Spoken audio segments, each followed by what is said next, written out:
Agatha Raisin by MC Beaton. Dramatised for radio by David Semple, starring Penelope Keith as Agatha. Episode 2, Duck and Cover.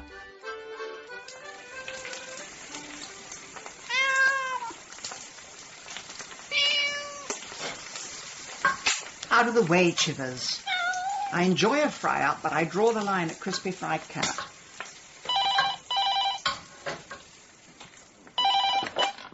Hello? Aggie, it's me, surprise, surprise. Roy! What are you doing up so early? It's not even 10 o'clock yet. Well, I've had sleepless nights worrying about you. It was on TV last night, another murder in your village. I know. First the local curate, then his landlady. It won't do much for property prices. So, Miss Marple, who do you think did it? I really don't know. Tristan, that's the curate who was killed, was very good at getting money out of people, so that's a possible motive. Well, they do say it's the root of all evil. Anyway, you haven't asked me what I'm up to at the moment. You don't need to ask Mount Vesuvius for an eruption. I'm a television producer. Oh, yes. Who are you working for? I'm a freelancer. Oh, I see. No one will have you. Actually, I have several BAFTA-winning programs in the pipeline. Oh, now, here's a thought. Why don't I make a drama documentary about Carsely? And we can call it, The Village of Death. Oh, Roy, please. No. No, it'll be tasteful. There'll be very little nudity. Now, who can we get to play you? Oh, I know. Judi Dench. Why can't I play myself? Don't be silly. You'd be far too wooden. Besides, if we can get Dame Judy, it adds a touch of class. Roy, it isn't funny. I actually saw the dead woman's legs sticking out of a shallow grave. Were they good legs? I don't know. Why? Joanna Lumley. Not much of a part, but she can't be choosy at her age. Roy, how can you be so insensitive? I had the best teacher in the world. Oh, I do have one other bit of news. Oh, yes. You remember James Lacey, who lives next door? Oh, yes. 6'2" with eyes of blue and a dimple on his chin. He kissed me. Ah, you lucky devil. We were discussing the case, and he just sort of puckered up. Mind you, he had half a bottle of homemade wine. Well, that explains it. You have enough to drink, and anybody becomes attractive. Thank you, Roy. Oh, I've got to go. The doorbell's ringing, and my breakfast's on fire. Serves you right. Hang on a minute. James. Hello, Aggie. Hang on a sec. My sausages are smoking. Well, tell them to stop. It's a terrible habit. Oh, dear. Well, I won't get any Michelin stars this morning. No, but you can always find work at a crematorium. Are you here for a reason or just to lower my self-esteem? Mrs. Bloxby was on the phone, looking for volunteers to clean up the village. The tabloid press have left it in a bit of a mess. I'll be round when I've buried my breakfast. Anything else? And I've been taking a closer look at our number one suspect, Richard Binzer. Yes. And I no longer suspect him. Because? Well, last year he donated $250,000 to charity, so if Tristan did con him out of a few thousand, it couldn't have hurt that much. Never underestimate the sheer vindictiveness of the super-rich. And I was beginning you with a Karl Marx of the Cotswolds. Was there anything else, James? No. You don't remember anything about last night? Oh, not a lot. Mrs. Beccarelli's wine was rather strong stuff. I do hope I didn't make a fool of myself. Not exactly. Oh, good. I seem to remember singing. I do hope I didn't frighten Chivers. You did a bit more than singing. In fact, at one point, you actually... I'll get that.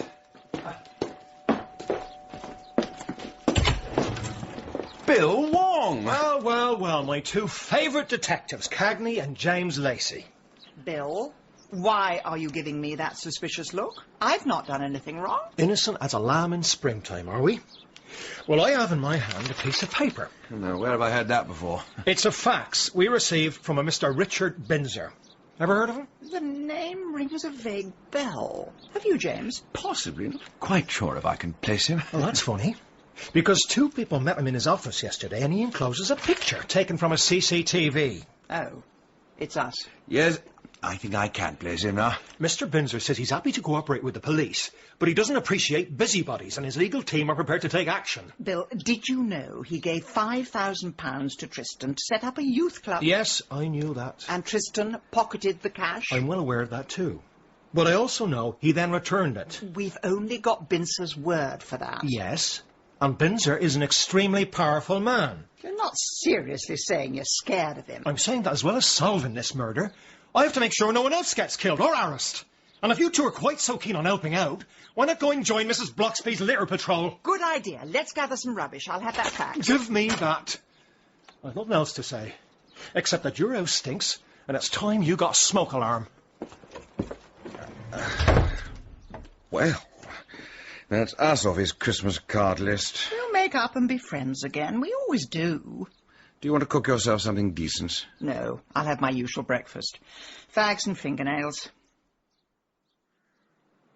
Oh, my dear, dear Mrs. Wendell, thank you so much for coming to help. Always happy to oblige, Mrs. Bloxby. I'm not one of those villagers who waltzes in and expects everything done for them, and I'm not afraid of hard graft. Oh, it's a depressing sight. 18th century graves strewn with kebab wrappers. Yes, though I'm not sure I can pick them up. I do suffer from vertigo. Who would have thought a handful of journalists could make such a mess? Good morning. Oh, look, it's Colonel Lacey. Oh, yes, and he's brought his shadow. It must be a novelty for her, seeing manual labour. Oh, dear, I've broken my fingernail. Mrs. Bloxby? Oh. 2 more volunteer bin men for you. Oh, you are kind, Mrs. Raisin. Here, have a bin liner. Actually, may I split you up? If you and I do the churchyard, Mrs. Wendell, could you and James do the village green? Oh. All the wreaths have been knocked off the war memorial. It looks awful. Oh, yes, we'll make a marvellous team. You see, I suffer terribly from vertigo, but if James does all the bending over, then I can point out where things go. Oh, right. So I'll see you for lunch, Agatha. 1 o'clock sharp. And I'll make sure he works up quite an appetite. Come along, James. Oh, I can't bear to see the village like this. It's like an old friend covered in cuts and bruises. Yes. Is there anything you wanted to talk to me about? No, dear, no. Should there be? I was just wondering why you sent those 2 away. Oh, that. Well, I just feel that if James spends some time with Mrs. Wendell, he'll appreciate you all the more. She was only with me a few minutes, and already I feel like breaking the 6th commandment. Mrs. Bloxby, it's not like you to speak ill of someone.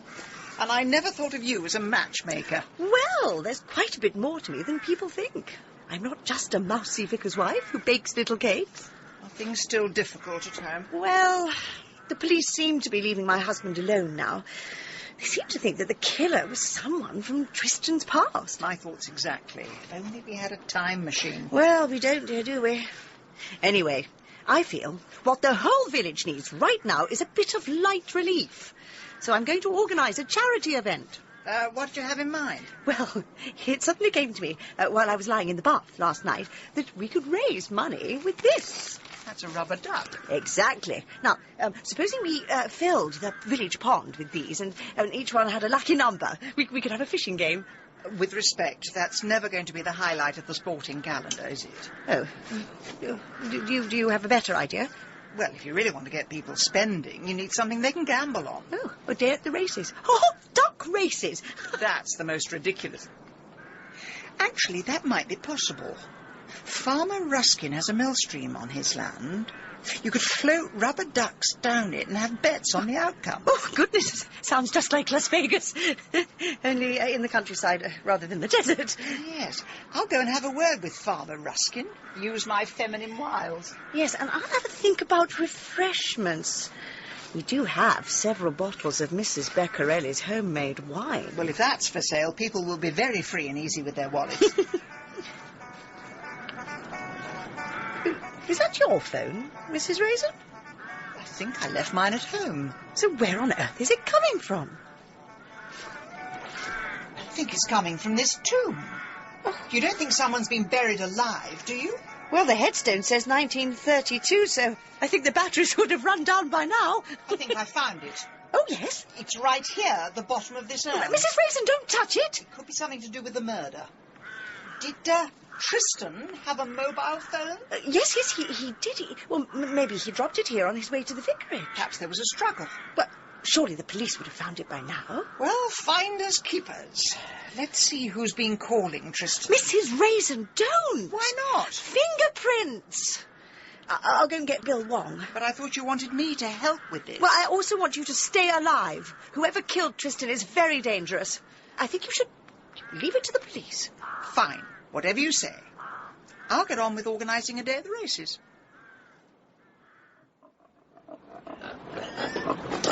Here, boys. Come and get your dinner. Well, Mrs. Raisin, it's a grand idea, but I don't reckon these ducks will go where you tell them to. No, it's not that sort of duck. Homing pigeons, yes. A rare breed of pig, if you ask it nicely, but ducks don't really have that team spirit. No, I mean rubber ducks. Plastic ones, the kind you float in the bath. Oh, that makes sense now. And at least you won't have the RSPCA breathing down your neck. Right bunch of killjoys they are. So may we borrow your millstream? You surely may, my love, you surely may. I might even have a flutter myself. So, how are you going to get the crowds in? I'm stuck out here in the middle of nowhere. We're going to give out flyers or have someone with a sandwich board. Now, you need more than that. You need someone going round all the villages saying, roll up, roll up, roll up. A flash character, a brash character. Someone who's not afraid to make a fool of himself. I can't believe you've dragged me away from home and hearth for one of your ridiculous charity charades. Oh, shut up and put the costume on, Roy. I was not put on this earth to waddle about the home counties dressed as Mother Goose. This is Carsely amateur player's finest costume. Mrs. Bloxby sat into the small hours sewing on the feathers. Now, your left leg goes here, and your right leg here. Right. Oh, it's the flea bag. Well, don't come any closer. I could crush you with my web feet. Don't worry, Chivers. The silly duck man doesn't mean it. Now, I've got you a poem to read. What? To add a bit of comedy. Oh, up to now it was a Greek tragedy. Here you are. Now, remember, projection and diction. Oh, yes. Barnyard animals mustn't mumble. I'm a lucky ducky. Though I've got little legs. I spend my day a-scratching hay and sometimes laying eggs. But now I'm going racing. Now there's a sight to see. So come along and place your bets. It's only 50p. Oh, this is awful. Who wrote this rubbish? You're just not selling it properly. I knew we should have got Judi Dench.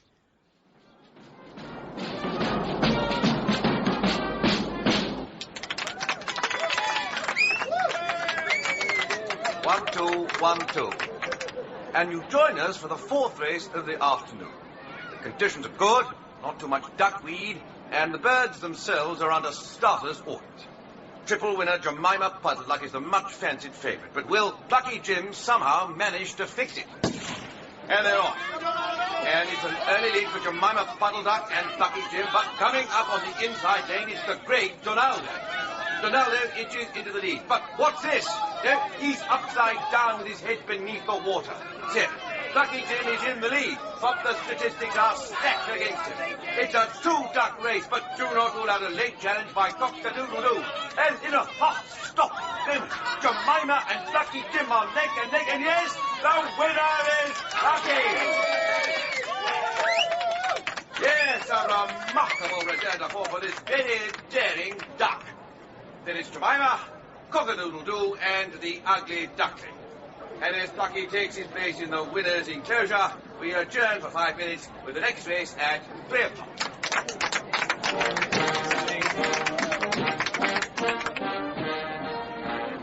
Roll up!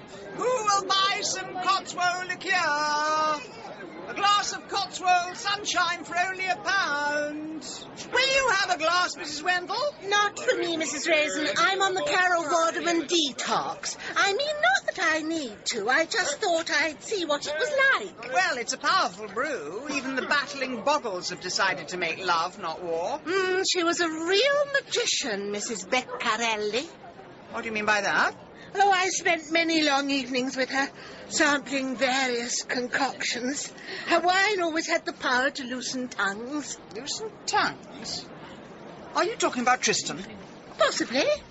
Yes. I think he may have told her more than he should have. And she was foolish enough to let on what she knew. But what did he know that was so... Oh, ladies, I can't thank you enough. You've raised a small fortune. Oh, don't thank me, Mrs. Bloxby. It's all down to Mrs. Raisin. Oh? Well, if anyone has the power to drive people to drink, it's Mrs. Speaking of drink, I'm a little worried about the Morris dancers. Al said they've been imbibing rather too freely, and he's going to have to introduce them on stage. I do hope it doesn't turn into an embarrassing shambles. Morris dancing, an embarrassing shambles? Surely not. Oh, look, it's your little feathered friend. Oh, yes. Hello, Ducky. Well, Aggie, that's the last time I humiliate myself for the likes of you. Oh, dear, what happened? Well, I've been to the Red Lion. I managed to persuade people to put down their pints and come and see the races. Oh, well done, you. But on my way here, I passed the children's playground, and the little darlings suddenly decided that swings and slides were passé, and that they'd much rather follow the funny duck man and pull out some of his tail feathers. Oh, my word. Well, whatever did you do? I told them to pluck off. Oh, dear. Well, come on, let's get you out of the costume. Come on. Well, we may as well count the money, Mrs. Raisin. 10... What did you mean about loosening tongues? What do you think Tristan knew? 99, 100. Well, he'd met some very powerful people in the course of his fundraising, including a couple of millionaires, such as Richard Binzer. I know that, but he gave Binzer his money back. Oh, no, he didn't. Tristan refused. £2.50, £2.70. But Tristan had the upper hand, because he knew that Binzer was having an affair with someone. I don't know who, though. £2.90. Mrs. Wendell, if you knew all this, why haven't you told the police? I didn't think it wise. Mrs. Beccarelli told the world she knew something, and look what happened to her.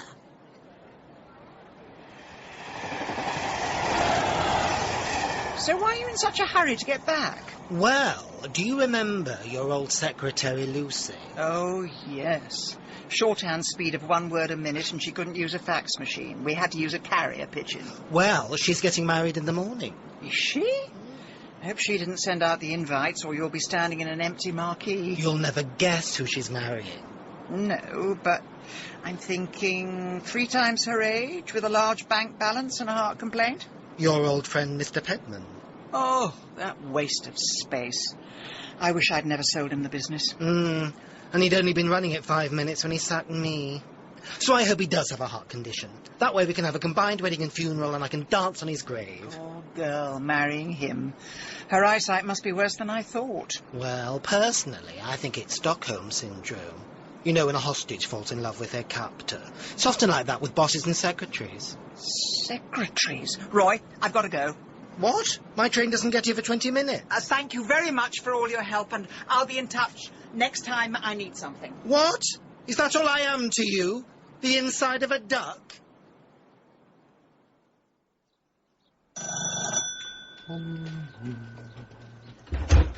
Oh, hello, Aggie. The secretary did it.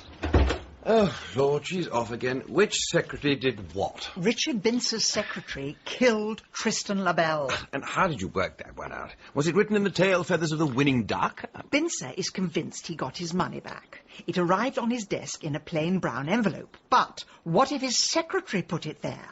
She paid the money, and then she came to Carsely to get it back from Tristan. Now, talk about acting beyond the call of duty. I'm glad I'm not your secretary. So am I. The thing is, she felt guilty because she was the one who introduced Tristan to him, which was like letting a viper into the nest. Agatha, why would a secretary commit double murder? I mean, I know you can't get the staff these days. She was having an affair with Richard Binzer, and Tristan found out, and I rather think he was threatening to tell Mrs. Binzer. Now, hold your horses. The secretary couldn't have killed Mrs. Beccarelli, could she? Because we saw her in London the day Mrs. Beccarelli died. Mrs. Beccarelli had been dead 24 hours when we found her.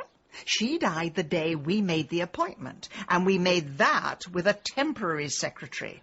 The real one wouldn't have let me within a mile of her beloved boss. Well, all this is terribly interesting, and you're certainly giving Agatha Christie a run for her money, but do you actually have any evidence? No, of course not, but nothing else fits. Oh, I see. So you've ruled out alien abduction, international terrorism, and evil twins, have you? Look, Why don't you go home, take your shoes and socks off, and have a nice cup of chamomile tea? Because it tastes like pond water. Now, are you going to help me or not? I think I shall opt for the latter, but if you really feel strongly, you can always go and talk to Bill Wong. Oh, don't be silly. He's far too busy restraining Morris dancers. Look, why don't we pop down to London tomorrow and follow the secretary home from work? And say what exactly? You are a multiple murderer, and I claim my £5 prize. No, of course not. We'll have to be devious. Oh, really? Do you think you can manage that? Are you coming or not? As it happens, it's out of the question. I'm having dinner with my editor. James, this is a matter of life and death. And you're going to chew the fat with some tweedy academic with elbow patches? Actually, we'll be chewing some rather fine moule marinier, and I don't think Olga wears elbow patches. Olga? Olga Brzezinski, my editor. Sounds like a Russian shot putter. Well, I hope it all goes well. You and Olga can have a nice dish of borscht, and Cagney can solve this without James Lacey. Well, I've typed up the minutes of the Mandelson meeting. I've got some trunks for your trip to the Maldives and a silver rattle for your nephew's christening. Oh, Melody. Where would I be without you? Selling the big issue at Liverpool Street Station. You sure you won't join me for dinner? Not tonight. Anyway, what would your wife say? Well, I could always say the train was late. Now that I'm running them, they usually are. How much longer do we have to keep on hiding? Not much longer. Soon. I'll get it all sorted soon, I promise. So, where are you going this evening? Dinner with my ex-boss. Oh, so there was someone else before me. Well, you've had other secretaries. I won't be making that mistake again. So, what's your old boss up to now, then? Well, he fared rather badly in the last recession. He now runs a bed and breakfast in the Cotswolds. Really? Just think, if you'd stuck with him, now you'd be changing sheets in some B&B. Oh, no. If I'd stuck with him, he'd be a millionaire businessman.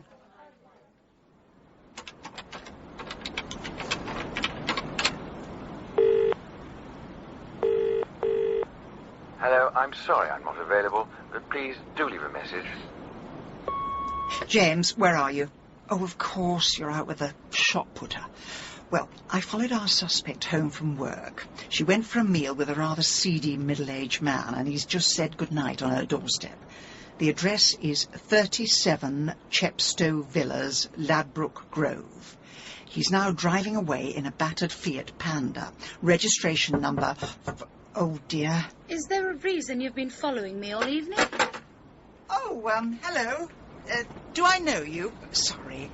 I was thinking of buying a house in the area, and you know what they say about visiting a place at 11 o'clock when the pubs have shut. Mrs. Raisin, please stop digging. OK, I'll put down the shovel. So, do you have an explanation? I'm sorry for following you, but I had to get you on your own. Now, you may not want to hear this, but I have conclusive proof that your boss murdered Tristan LaBelle. My boss? I think so, but I may need your help. Can we talk? Well, perhaps we should go inside. It's not safe on the streets these days. I'm terribly sorry. I know this must seem very cloak and dagger. No, not at all. So, how do you like your coffee? Black, no sugar. You see, I wasn't sure if that man you were with was something to do with Richard Bincer. Oh, no, that was a friend. He runs a small hotel in the Lake District. Now, can I get you something to eat, as you spent all evening with your nose pressed to the restaurant window? Was I that obvious? Not at all, but it pays to be perceptive in my job. I'm fine, thanks. Which one of these is mine? Either. We both take it the same way. So, you have proof that my boss is a murderer? I think so, but I need your help to confirm it. What are you talking about? I found Tristan's mobile. It was in the graveyard where he had a struggle with his killer. And how do you know it was his? I recognised the ringtone. It was Ride of the Valkyrie. Now, if we could just look at the numbers in the call log... Have you told the police? I don't trust them. They're always happy to chase the little man, but if you're a multimillionaire, they protect you. Who were you talking to earlier? Oh, just my cleaning lady, telling her I'd be staying in London tonight. So, let's have a look at this phone. I haven't got it with me. I thought I might get mugged. Where is it? In a locker at Paddington Station. Fine. I'll get a taxi and go and have a look. Right. I'd best give you the ticket. No, maybe this is a mistake. We should go to the police. We'll go to the police afterwards. Just give me the ticket. You're starting to scare me. I only want to do the right thing. And as you say, the police can't always be trusted. No, you can't trust anybody, which is why sometimes you just have to take desperate measures. So there isn't a locker at Paddington Station? No, that's my lottery ticket. Hope you feel lucky. Oh, Mrs. Raisin, I didn't mean to kill anyone. I just wanted my money back. Only Tristan decided he was going to tell the whole world about me and Richard. I had no choice. And Mrs. Beccarelli? Oh, she knew too much. I'm not proud of what I did, but if you'd ever loved anyone like I love Richard... Look, what's done is done, but this isn't going to end with the two of you walking into the sunset. Oh, it might, Mrs. Raisin. The night is young. Just put that knife down. Shut up, you stupid bitch. Help! Help! Somebody help me! One more noise and you'll be joining Tristan. Oh, for pity's sake, the police are at the door. There's no one at the door. You're hearing things. You must be mad. Agatha! Up here! James! Agatha! Melody Paul! Oh. I'm arresting you on 2 charges of murder. No, One of perverting the course of... No! One of perverting the course of... Are you all right? As well as you can be when you've had a knife pressed to your jugular. Why didn't you leave it to the police? They were on to her. If the police had called, she would have clammed up. It took another ruthless woman to get under her wire. One of these days, Agatha. One of these days you'll learn to listen to me. Anyway, I thought you were meeting your editor. That's right, in Notting Hill. I picked up your message while Olga was powdering her nose. And you condescended to come and rescue me. Of course I did. I'd walk 1,000,000 miles for one of your smiles. And then what happened? Did he take you in his arms and promise to love you forevermore? No, Roy, he had to get back to his editor. So he shoved me in a taxi and sent me off to Paddington Station. With a little label attached. Please look after this Aggie. So I thought I'd crash with you for a few days. That's fine. I do have a rather knackered old sofa bed. Well, I hope you'll be comfortable on it. I'm having your room. I need to stretch out. Roy. Aggie? Am I wasting my time with James? Hard to say. He seems like a nice chap, but he might be a bit out of your league. You cheeky sod. Perhaps if we got you spruced up a little. Tell you what, tomorrow morning we'll go to Camden Market, get some silk stockings, a nice sexy negligee. Can we get something for me as well? Honestly, men, who needs them? We do, Roy, we do.